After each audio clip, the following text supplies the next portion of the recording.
We'll start. Good morning. Today we'll be covering a small topic, but a rather important topic, which is speed on curves. So before this, now it has been a gap of almost a week.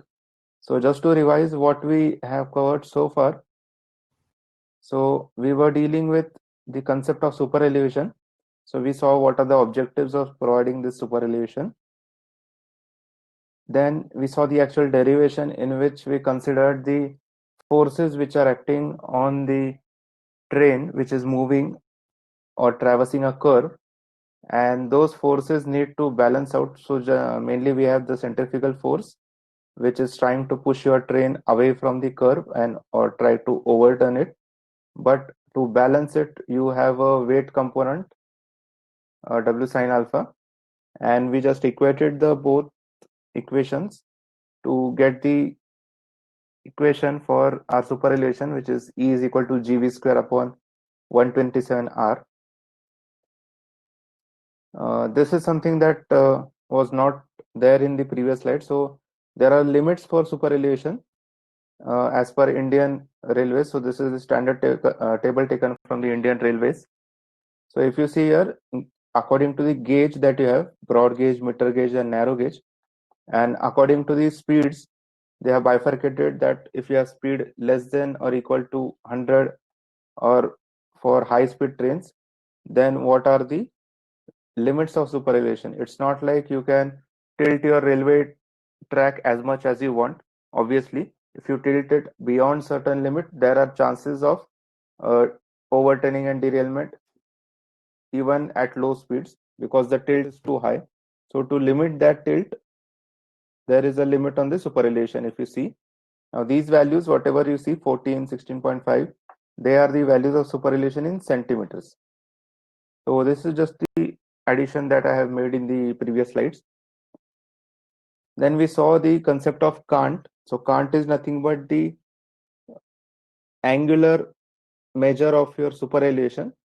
Then you have something called equilibrium cant. For that we had seen the equilibrium speed, and mainly we had seen this table, and in this table we were supposed to find out the equilibrium speed, but something that we were not knowing is this term, that is safe speed of curve or safe speed on curve. So that will be covering today. Then we saw cant deficiency. Now again we saw in that there are limits for your cant deficiency. So here I have just again included the limits in mm. Now they have just been rounded up. So 38 centimeter is actually 38 mm, but it has been rounded up to the nearest 5 or 0 so as to have a ease in construction. Then we saw cant excess, the negative superelevation or the negative cant. So coming to today's topic, the speed on curves. So what is actually that we are going to see on this? Now we all know that if suppose you have a straight track, so there is no problem in the speed. You can have a high speed train as well on it, up to 100 or 120 for whatever is the track designed. But the problem comes when you have a curve, horizontal curve, or a vertical curve even. So in that case, if you go by the same speed of 100 or 120, there are chances of that centrifugal force coming into picture very predominantly, and then it will try to overturn your train or throw it away from the track. So for that, we need some restriction on this curve section particularly, and that is what we are going to see in this section, that is speed on curves. So the speed to negotiate the curve safely, it depends on various factors. So what is the gauge of your track, what is the radius, what is the CG, what is the superelevation, and whether there is a transition curve at the ends of the circular curve or not. So we have seen that whatever is the circular curve that we have, so generally at the start and at the end of the curve we have a transition curve, and then you have a straight section. Okay, so whether you have this transition portion or not, that is also important for deciding the speed on this curve. Now, if you see the parameters, most of the parameters are, or you will be getting most of the parameters in the formula of your superelevation, that is GV square upon 127R. So you have gauge in this formula, you have radius in this formula, you have the CG that we have considered for finding. We have not actually considered the CG, but we had seen the concept of CG, or we had resolved our forces at the CG of your vehicle. Then superelevation is there in this formula. Okay. So as we all know, superelevation, it is only provided on curves. So obviously there is some correlation between this superelevation and the speed that you have to provide on curve specifically. So there are some formulas. Now there are two formulas if you can differentiate, or if you differentiate it. So the first formula is Martin's formula, and in that it is divided into two sub sections. One is for transitioned curves. Okay, it's not transition curve, but transitioned. ED is there. Transitioned as in there is a transition curve at the start and at the end of the circular curve. So that's the transitioned curve. So again, depending on the gauge, for broad gauge and meter gauge, you have this formula. Now these are the empirical formulas. There is no such derivation for it. And for narrow gauge, again, you have this formula. Now again, if you see, the main parameter that you have is the radius of your curve. Then similarly for non-transition curve, now when do non-transition curve come into picture is, suppose your circular curve, it is having a high radius value. Suppose it's somewhere around 2000 meter.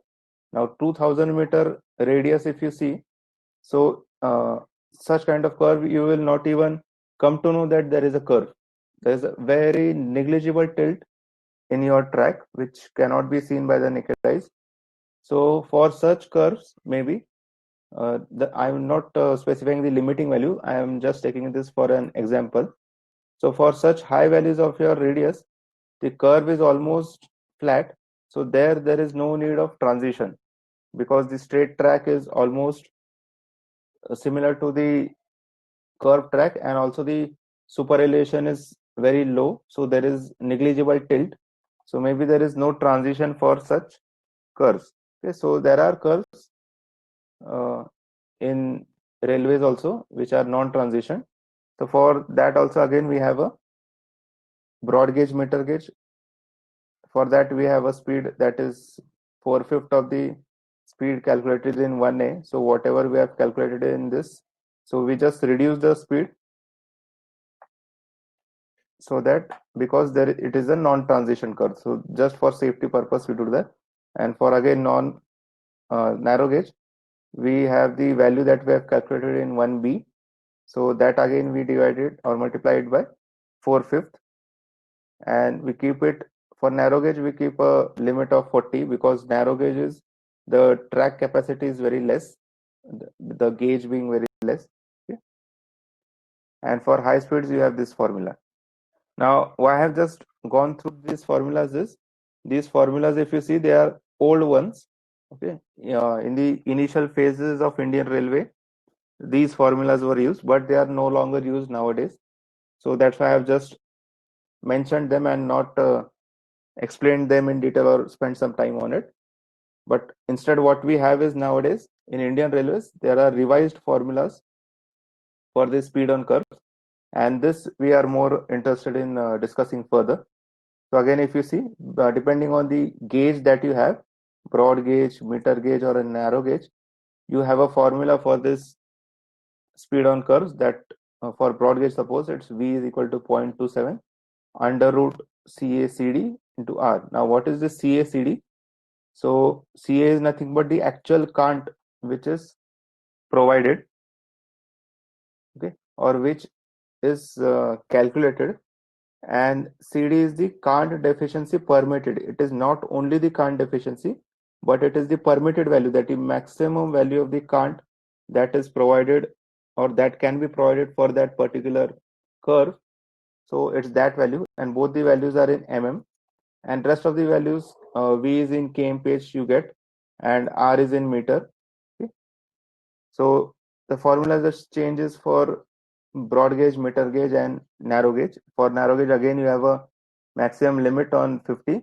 This is because the capacity of, or the track capacity that we call the capacity of the track to handle high speed trains, that is very less in case of narrow gauge.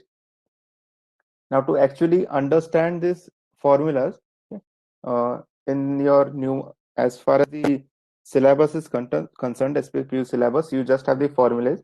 Till now, in your SPPU exams, nowhere they have asked any numerical based on this speed on curve or such thing. Even on superelevation, there have been no numericals as such, but superelevation, the derivation might have been asked once or twice in the previous exams, and the formulas you should know.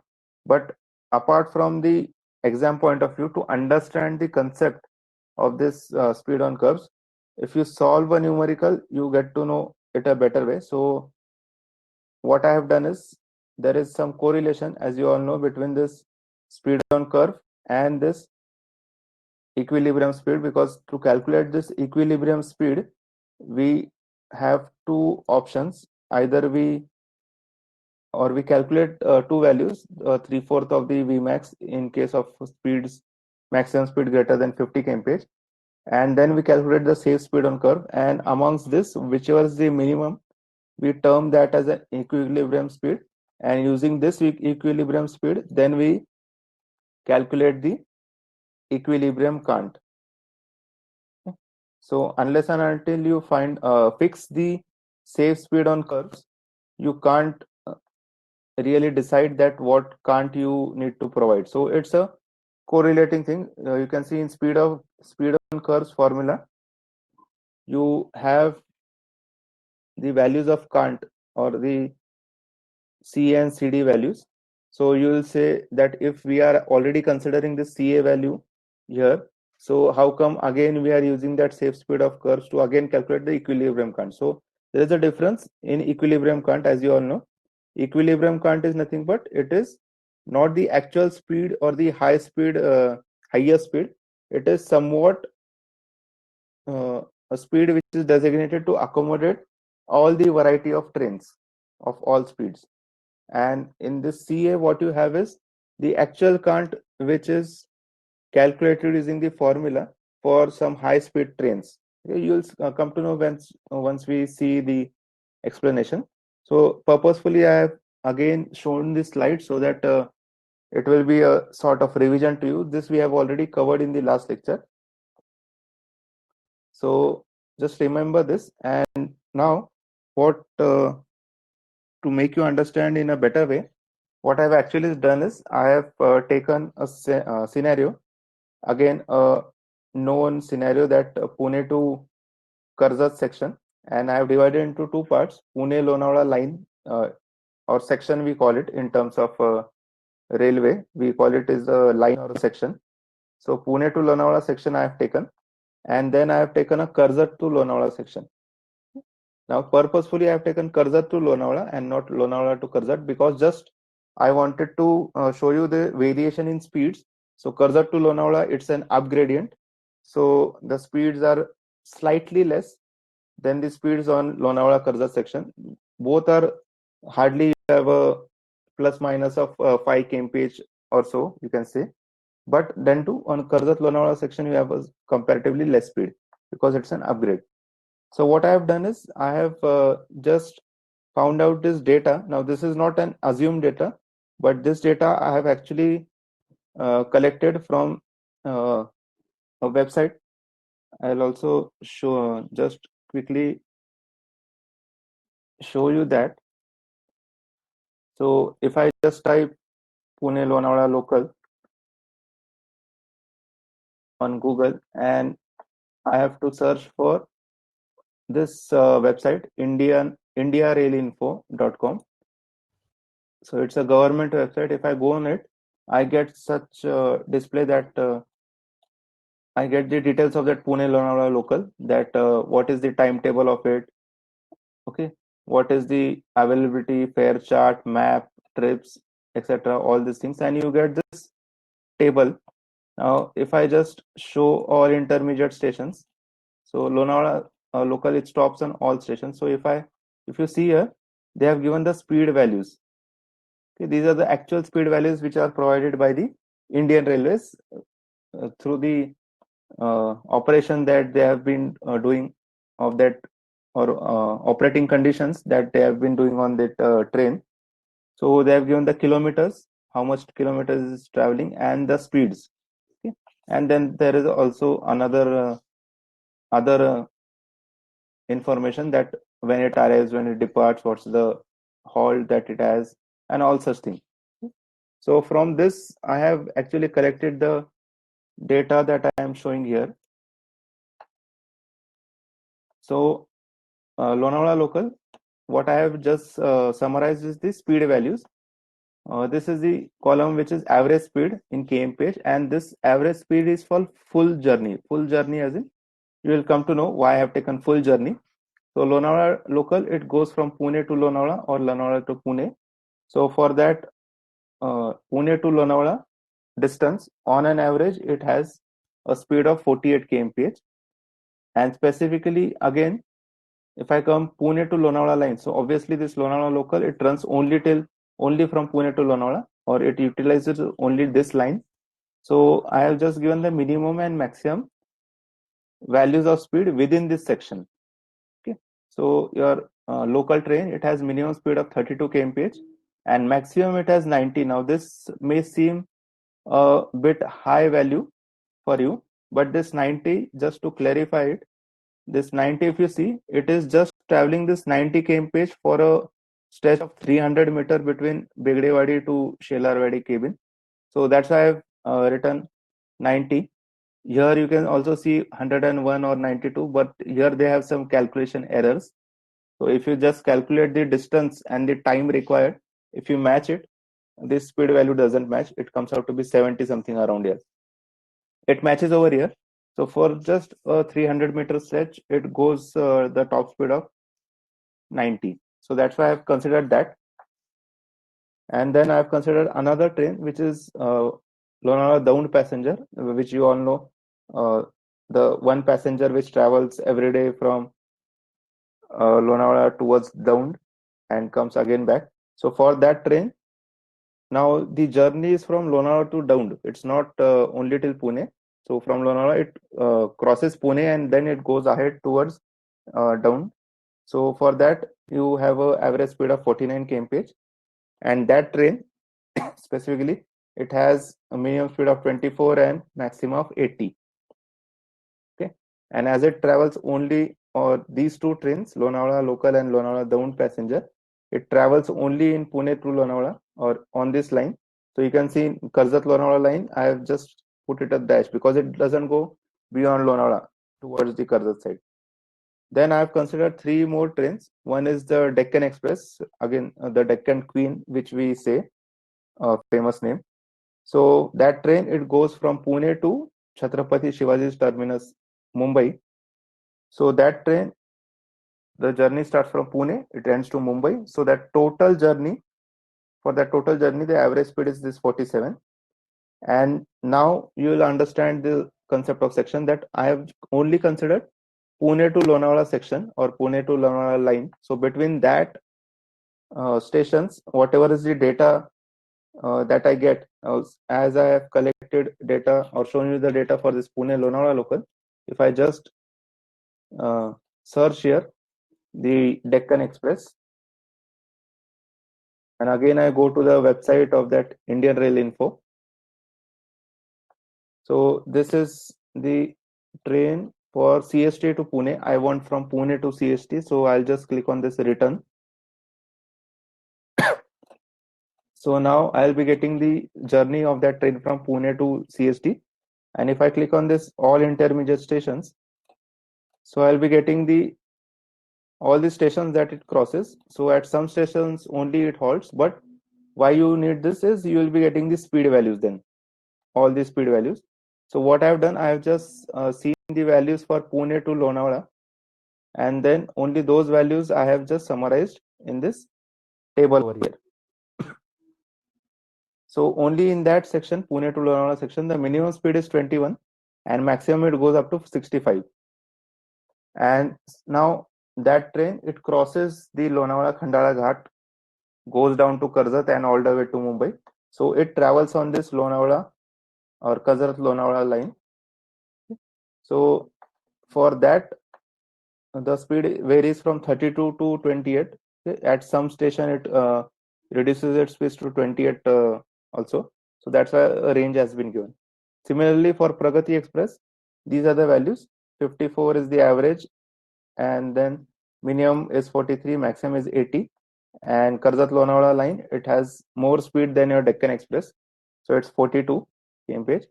And then there I have taken an example of another train. Now these two were only Pune to Lonavala, and these two are only Pune to Mumbai. Now I have taken a fifth train, for example, Duronto Express, which goes from Pune to Hazrat Nizamuddin, that is in Delhi. It's one of the railway station for Delhi. So for this train, the total journey that is there from Pune to Delhi, the average speed is 77. And for specifically Pune to Lonavala line, if I consider, so it has a speed of minimum speed of 46 and maximum of 80. And in Karzat Lonavala section, if you see, it has a speed of 55. So as you all know, if you classify these trains, so this is a local, this is a passenger, these two are express, and this is also an express, but it is a express with a higher or more distance to cover. So that's why the speed is maximum for this Duronto Express in the Karzat Lonavala line as well. Okay. Now, why I am showing you this, we are going to understand this concept of equilibrium speed and this speed on curves, considering these actual values for these trains. Okay, now due to the constraint on my side that I cannot give you the calculations or show you the calculations in one presentation for all the trains in Lonavala Pune section. So for understanding purpose, I have taken these 5 trains. You all know that there are obviously more than 5 trains which are passing this Lonavala Pune section and also Karzat Lonavala. But for understanding purpose, I have taken this 5. So now, first case, I have considered all 5 trains. Okay, so that's why the values are highlighted. Now, in first case, what I have done is the speed is greater than 50 kmph. If you again recall this table, this is the table that I am considering for calculation purpose. So you have 2 categories for broad gauge. Now, Lonavala Pune section, it is a broad gauge section. So I'll be looking at the formulas or values in serial number 1 and 2. So you have 2 bifurcation, either your speed is greater than 50 or speed is less than or equal to 50. So for this greater than 50, I have considered the Lonavala Pune line. So where you have, if you see the maximum speeds, it's 90, you can say, or even if you take this average of all these values, it comes out to be more than 50. So that's your case 1. So Vmax, it is 90 that I have taken, though it is only for a short stretch of 300 meter. So then too I have taken for understanding purpose 90. Now if I calculate the equilibrium speed, so first formula is that I have to apply is 3/4 of Vmax and subject to minimum of 50. So 3/4 of your 90, it comes out to be 67.5 kmph. I'll just say it as a, or name it as A.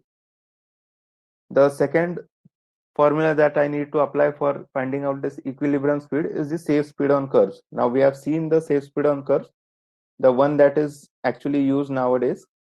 So this is the one which is used for broad gauge. V is equal to 0.27 under root CA plus CD into R. Now in this, I told you CA is nothing but the actual current. So we know the formula for the superelevation, and we, though the terminology is actual current, but if you recall the formula, the unit was in mm. So I know superelevation, it is superelevation is in mm, and can't we say that it is in angular form, but here they have just interchanged the terminology. So you can have both ways. superrelation or can't, you can use any term interchangeable. Just you have to make sure that the units are right throughout. So this is the superrelation formula. And if you recall 1.27 R, so this will give me the superrelation of the Kant value in centimeter. So if I just substitute the values, so G is 1.676, the broad gauge. Now V, I have taken as 79. So from where this 79 came is what I have taken is, I have taken the average of this column. Okay, so the maximum speeds, its average I have taken 79 kmph. Okay. Again, just for understanding purpose, some speed value I had to take to calculate that actual Kant. So considering this 5 trains, I have just taken the average 79 kmph, and that I have used here. Okay. And I have considered a radius for a curve of 400 meter. Arbitrary, I have taken this value. It's no hard and fast rule. You can take any values. Or actually, I couldn't get the data of an actual curve on that section, so I have taken 400 as a arbitrary value. And if I just calculate, it comes out to be 20.59 centimeter. Now 20.59 centimeter, if you just recall again the limits of superelevation, if I just go back a bit, yeah. So if you see limits of superelevation for broad gauge, maximum you can provide when the speed is less than 100 kmph. So in this is our case that none of our 5 considered trains have a speed greater than 100 kmph. So in ordinary conditions, you have to provide, or you can provide maximum 14 centimeter, and under special conditions, if your chief engineer of that section, if he agrees, so then you can provide 16.5 centimeter of superelevation. So considering this, I have taken the 16.5 value because R value, it exceeds 16.5, whatever we have calculated.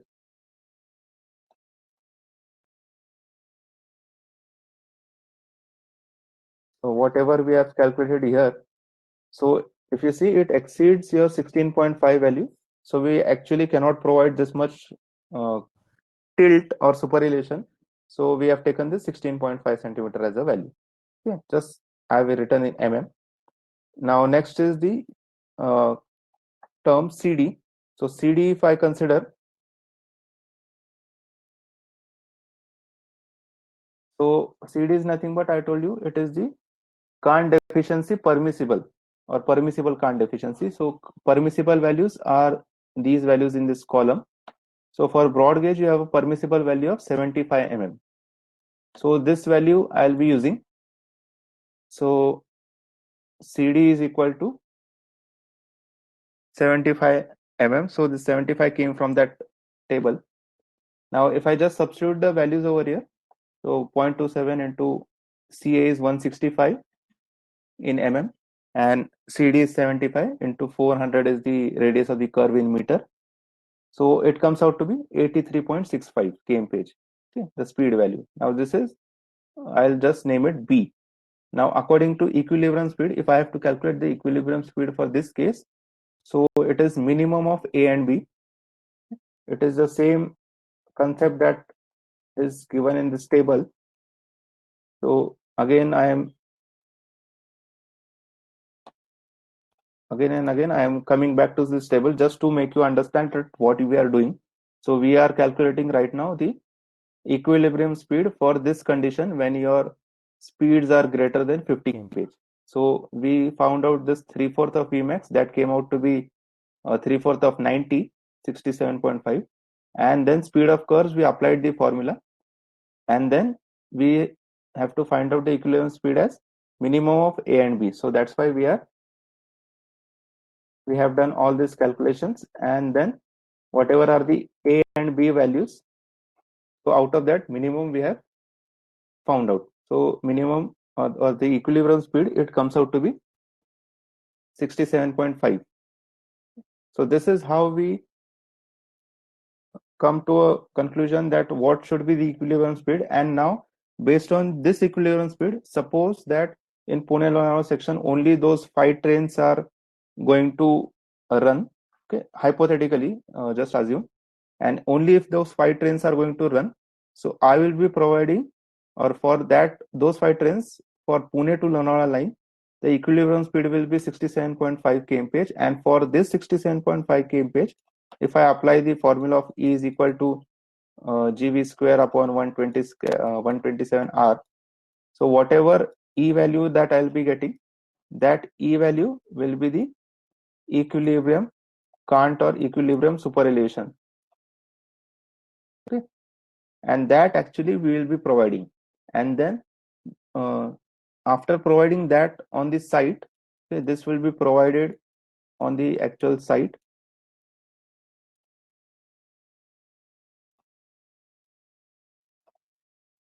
And then if your high speed train is going over it, so there will be cant deficiency in that case. If a low speed train is going, then there will be cant excess in that case. Okay, so this is the case 1. Similarly, for case 2, now I have considered the Karjat-Lonavala line, because case 2 is when your maximum speed is less than 50 kmph. And again, I have considered only these 4 trains, because Duronto, it has a speed of 55, so it will exceed the limit. So just for understanding purpose, again, I have taken these 4 trains, basically these 2 trains which go on Karjat-Lonavala line. So these are the speeds in that section. So this will be the case of maximum speed less than 50 kmph, because if you see, these are the speeds in that section. So your trains do not exceed these values, so it will be less than 50 kmph. Now again, same, Vmax in this case, or the first value that we find out is Vmax itself. It is 42 kmph. The second value we find out using safe speed on curve. Again, the same formula. And now here, just if you see, I have taken 34.33 as the V value. Now this 34.33, it is nothing but the average of all these values. So if I just add up 33, 28 and 42 and divided by 3, so it gives me the value of 34.33. I have assumed the same curve, 400 meter. So the actual cant, it comes out to be 38.8 mm. And again, the cant deficiency, now it will be the same, because it's the standard value for a broad gauge. By substituting the values, I get 57.60 kmph. This is my A, this is my B. My equilibrium speed, it will be minimum of A and B. So it is 42. So you can see, as soon as the section changes, it's obvious also that for Karjat-Lonavala section, it's a ghat section. You have a up gradient, you have a pusher gradient in that also. So there the speed will be less, and for the high speeds or Pune-Lonavala section, you have a more equilibrium speed. Okay. So I hope you have understood the concept of this equilibrium speed and safe speed on curves. Okay. So equilibrium speed and the safe speed on curve, both we have covered today. So that's all for today. We'll stop here.